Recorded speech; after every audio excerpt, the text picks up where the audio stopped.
It's only now, more than 8 years after the Soviet military intervention in Afghanistan, that we've been able to gain this Russian eye view of the war. It's all part of glasnost, that greater openness introduced on the Soviet scene by Mikhail Gorbachev. Indeed, some say that Mr. Gorbachev's rise to power has been intimately bound up with growing disenchantment over the Afghan war. Afghanistan is now seen as Mr. Brezhnev's war, as the responsibility of the old regime. It was during Christmas 1979, after the near collapse of the communist government in Afghanistan, that the Russians intervened. Soviet airborne troops were flown into the capital Kabul and a nearby airbase. And then substantial land forces were moved across the frontier. One advanced south across the river Oxus, the other sweeping in from the west. How did the Russians justify their action? At that time, the situation was like which forced the necessity of moving our troops into the country. Whether it was justified to have them for such a long time, it's another question. Because more and more Soviet commentators seem to be expressing the view that the original commitment of troops was a mistake. Well, again, I would say that it is very easy now to be wise after the event, because what would happen if our troops would not move? Nobody knows now, because they could say it's a hypothetical conclusion. But at that time, it was due to our obligation. It looked like that we had to do so. I would say we were forced to fulfill our obligations. Otherwise, we would look to this part of the Afghan people and to look to the international community that Soviet government didn't fulfill its obligation to the Afghan government, because we had certain agreement, certain treaty, and the treaty required to give such a help. First of all, due to some limitation of using the armaments, because some limitation, I mean, they are not using everything. Second, some limitation of the number of divisions, number of troops, I mean, in a certain regions. The third thing is the difficulties of the terrain of the theater of war, because it's a very difficult. But the main reason is that the other part of the population that was supported by the United States with very sophisticated and very modern weapons.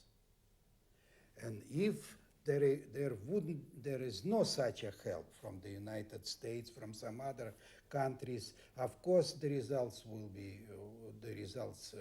be much different than it is now. The American arms pipeline to the Mujahideen guerrillas has been the largest CIA operation of the decade. From $30 million in 1980, it soared to $600 million last year alone. Troops were prepared on the other side. They were equipped by equipment on them from the American side. So it helped them to fight against the Soviet troops, and they had some victories over the Soviet troops. Not a great one, but still they have victories, and the Soviet troops have some difficulties. There's been a more insidious domestic impact of the war, a feeling that Soviet officialdom has played down the true costs of the conflict, has failed also to give proper recognition to the sacrifices of those who have served in Afghanistan. These are feelings that have been gaining increasingly open expression in the newspapers. In the party paper Pravda, one veteran summed up the disillusionment. We read in our newspapers how our medical staff helped Afghan women to have their babies, how our boys planted trees on friendship avenues. But here in Russia, it hurt when a soldier who lost his legs in the fighting was denied a ground floor flat, and another invalid had his disability allowance reduced. Beneath the walls of the Kremlin itself, we met some young Afghan veterans. They'd served 2 years, been demobilized 2 years ago, and were still only 22. They shared some of the concerns. Вот, потому что, приходится встречаться, приходилось с той, наверное, с той самой бюрократической машиной, которая, она, так сказать, без разбора относится к людям, вот так вот с таким, я бы сказал, закостенелым каким-то взглядом, вот, будь то это человек, отвоевавший в Афганистане, или, обычный советский там труженик, скажем так, или, простой советский человек. То есть без разницы. Трудности были у нас точно такие же, как у всех советских людей в этом отношении. А в нашем именно, вот, естественно, иногда бывало обидно, что, в общем-то, такое, встречалось наплевательское отношение к тебе.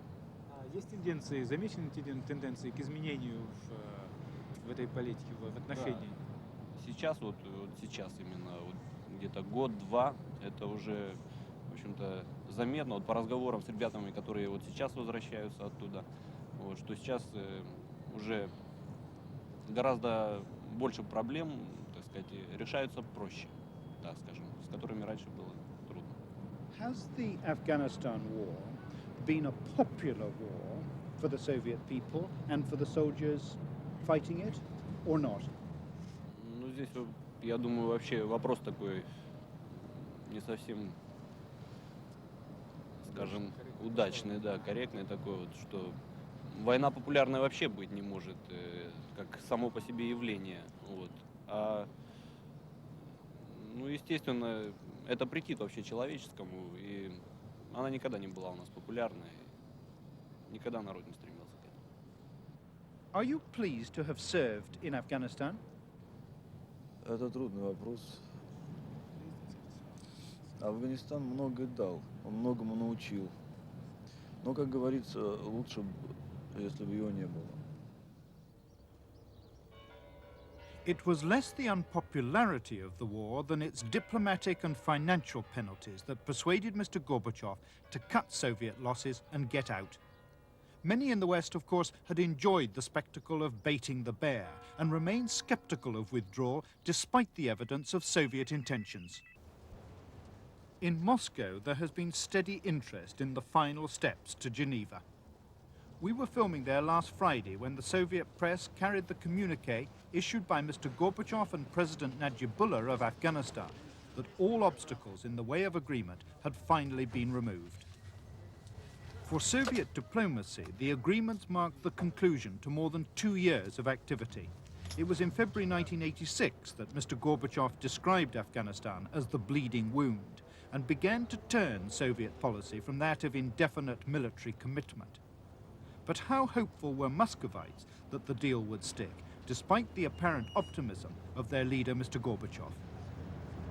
А чтобы и американская сторона тоже сделала все возможное для того, чтобы в Афганистане был мир.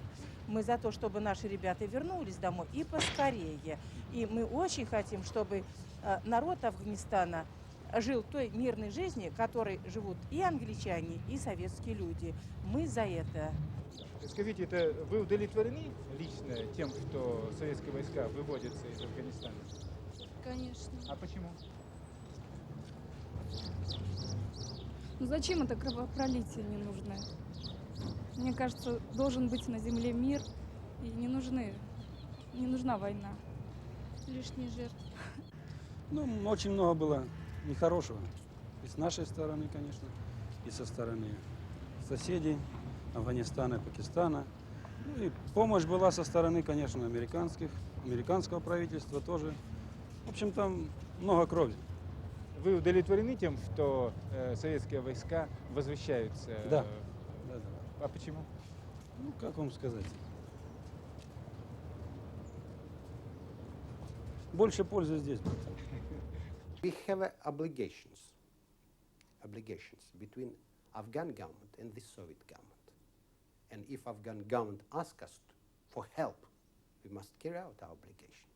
But we believe what we are doing now, that all sides will not create such situation artificially when the Afghan government under aggression from other side aggression on the other side, something going extraordinary, would be compelled again to ask the Soviet Union for help. Well, if the Najibullah government got into the same difficulties that the Amin government got into in the course of 1979, would that be, in the new era, sufficient grounds for sending troops back?